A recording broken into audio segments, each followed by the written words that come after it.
फल्गु की क्या स्थिति है? कोई भी शहर नदियों के किनारे बसता है। गया में प्रमाणिक तौर पे या ऐतिहासिक तौर पे फल्गु का हमेशा से जुड़ा है। आज क्या स्थिति है इसकी? शास्त्रों में आया है कि गंगा पादोदकम विष्णु फल्गुर हेयादि गदाधर, अर्थात गंगा जी भगवान विष्णु की चरणों की पादोदक हैं, लेकिन फल्गु में स्वयं भगवान विष्णु ही जल रूप में बह रहे हैं। इसलिए फल्गु गंगा से भी अधिक श्रेष्ठ नदी है।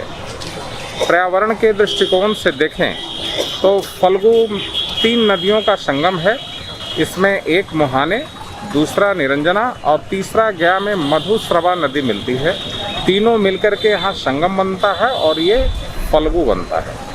लेकिन अफसोस का विषय है कि फल्गु में जो मधुस्रवा बहती है वो पूर्णतः प्रदूषित होकर के आज मनसरवा नाला के रूप में जानी जाती है। सर क्या नाम है आपका? ब्रिजनंदन पाठक। कहाँ घर हुआ? मैं गया का निवासी हूँ, सोशल एक्टिविस्ट हूँ, प्रतिज्ञा स्वयंसेवी संस्था का अध्यक्ष। 2 नदियाँ जैसा कि मैंने पहले कहा, मुहाने और निरंजना की पानी इसमें आ रही है, लेकिन गया शहर और बोध गया पास में, इस गया शहर की सभी नालियाँ बगैर कोई ट्रीटमेंट के सीधे सीधे फल्गु में गिरा दी जा रही हैं और फल्गु में बरसात के अतिरिक्त पानी नहीं हुआ करता है। ऐसी स्थिति में पूरा फल्गु गंदे नालों के पानी से प्रदूषित है।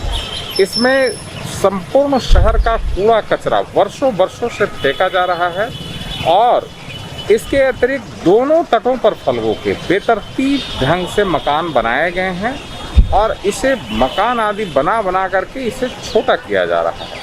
तो फल्गु में अतिक्रमण है, फल्गु में भारी प्रदूषण है, सारे शहर का कचरा फेंका जा रहा है और बेतरतीब ढंग से बालू का उठाव हो रहा है, जो फल्गु के लिए अत्यंत हानिकारक है। अवैध खनन हो रहा है बालू का।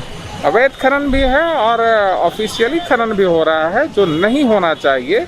शहरी क्षेत्र में बालू में ही जल राशि संचित रहती है और अगर आप सारा बालू उठा लेंगे, मिट्टी नीचे दिख जाएगा, तो फिर पानी रहेगा कहाँ। इसका जो पारिस्थितिकी है उस पर बहुत बुरा प्रभाव पड़ता है बालू के बहुत ज़्यादा उत्खनन से। तो इस विषय को लेकर के मैंने माननीय पटना उच्च न्यायालय में जनहित याचिका दायर की थी, जिस पर माननीय उच्च न्यायालय ने बहुत ही शानदार आदेश दिया है। इसने कहा कि सारे अतिक्रमण हटाइए, इसमें डैम बनाइए जिसमें सालों भर पानी रहे, सभी नालों को रोकते हुए सीवरेज ट्रीटमेंट प्लांट लगाइए और इसके सर्वे रिकॉर्ड के अनुसार मापी कर करके दोनों तरफ बाउंड्री वाल दीजिए। सारा कचरा जो वर्षों वर्षों से फेंका गया है उसे हटाइए। लेकिन अफसोस कि इस दिशा में कोई काम नहीं हुआ, तो अभी इस संबंध में माननीय पटना उच्च न्यायालय में पुनः अवमानना बात दायर किया गया है, जिसकी सुनवाई रीओपन होकर के पुनः चल रही है।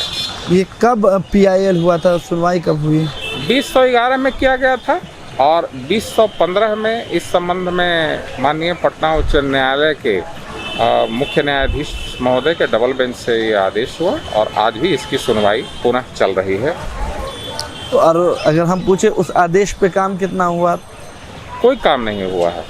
अफसोस का विषय है, जिस वक्त आदेश आया उस वक्त मामूली एक औपचारिकता पूरी की गई और व्यवहार में कहीं कोई काम हुआ नहीं और अफसोस का विषय है। तो ऐसी स्थिति में पुनः इसकी सुनवाई चल रही है और मुझे विश्वास है कि इस दिशा में निश्चित रूप से कोर्ट का ध्यान जाएगा और एक अच्छा आदेश आएगा और प्रशासन और राज्य सरकार के द्वारा इस दिशा में काम किया जाएगा।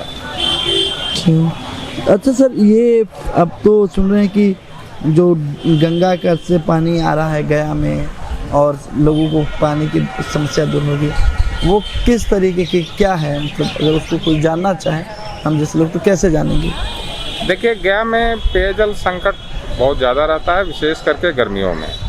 तो इसलिए यहाँ आवश्यक है कि लोगों को पर्याप्त पानी मिले, लेकिन मेरे विचार में इस पानी के लिए जो स्थानीय स्तर पर ही फल्गु में बरसात के दिनों में 2-3 बार बहुत अच्छा बरसात का पानी जमा होता है और उस पानी को ही अगर तालाब में संचय कर लिया जाए, बहने से रोका जाए तालाब आदि में जमा करके, तो ये पूरे वर्ष भर काम आ सकता है। इसके अतिरिक्त शहर के जो है कि पूर्वी हिस्से में, पश्चिमी हिस्से में और भी नदियां बह रही हैं, उसका पानी भी शहर में आपूर्ति किया जा सकता है।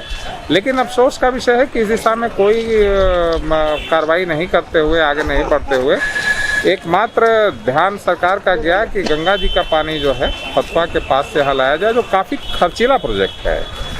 आपको मालूम होगा कि 2800 करोड़ रुपया इसमें व्यय हो रहा है, और न सिर्फ उसके क्रियान्वयन में, इसके अलावा उसको सालों भर मेंटेन करना होगा। पूरा पानी गया काफ़ी ऊंचाई पर है गंगा के तुलना में, तो ये पानी को सालों भर काफ़ी उच्च शक्ति के मोटर पंप के द्वारा यहाँ तक लाने में सालों भर इसमें काम करना होगा। बीच बीच में मोटर पंप लगाने होंगे, कर्मचारी रहेंगे।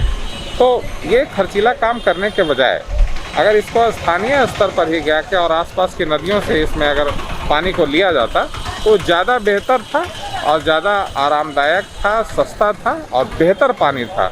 जैसे कि फल्गु नदी में पानी नहीं रहता है, इंदान है या इंक्रोचमेंट है, तो करीब कितने लोग इंक्रोचमेंट यहाँ पे आपकी नज़र में शायद हों? तो 12-13 के आसपास वंदना प्रेसी जी यहाँ की जिलाधिकारी थी, उनके समय में ये सर्वे किया गया था कि कितने अतिक्रमण हैं आपके गया में फल्गु के दोनों तटों पर। तो वैसी स्थिति में जहाँ तक मुझे स्मरण है कि उस वक्त लगभग कोई 1400-1500 मकान उस वक्त नजर आए, 1400-1500 मकान नजर आए थे। लेकिन अब इसकी संख्या 5000 से कम नहीं होगी। 5000 मकान होंगे? जी बिल्कुल। तो सरकार या प्रशासन या यहाँ की जो और जनप्रतिनिधि है वो क्या कर रहे हैं? अब उनका तो कोई ध्यान ही नहीं है। जिस वक्त बनता है मकान उस वक्त पहले भी दूसरे जनहित याचिका के निष्पादन के क्रम में माननीय पटना उच्च न्यायालय ने, सर्वोच्च न्यायालय ने ये आदेश दे रखा है कि स्थानीय जो आपके सीओ होते हैं, सरकारी अधिकारी हैं, थाना है, ये रिस्पॉन्सिबल होंगे कि कोई अतिक्रमण होता है तो। लेकिन बावजूद इसके कहीं कुछ व्यवहार में नहीं हो रहा है। जनप्रतिनिधियों को तो वोट से मतलब है, तो उनका तो ध्यान ही नहीं इस तरफ है कि कोई अतिक्रमण कर रहा हो तो उसको रोकने की दिशा में सोचा भी जाए। लेकिन जो प्रशासन के लोग हैं उनके द्वारा भी इस तरफ ध्यान नहीं दिया जाता। मकान आदि बन जा रहे हैं, उसके बाद उसको तोड़ना एक कठिन काम होता है, और जिसका टूटता है उसके लिए तो बहुत ही पीड़ादायक होता है। तो ऐसी स्थिति में बनते वक्त ही उसको रोकना चाहिए ताकि प्रकृति का संरक्षण हो।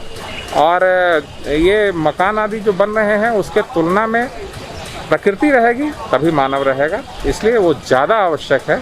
बजाय कि मकान रहे उससे कई गुना अधिक जरूरी है कि नदी रहे, पहाड़ रहे।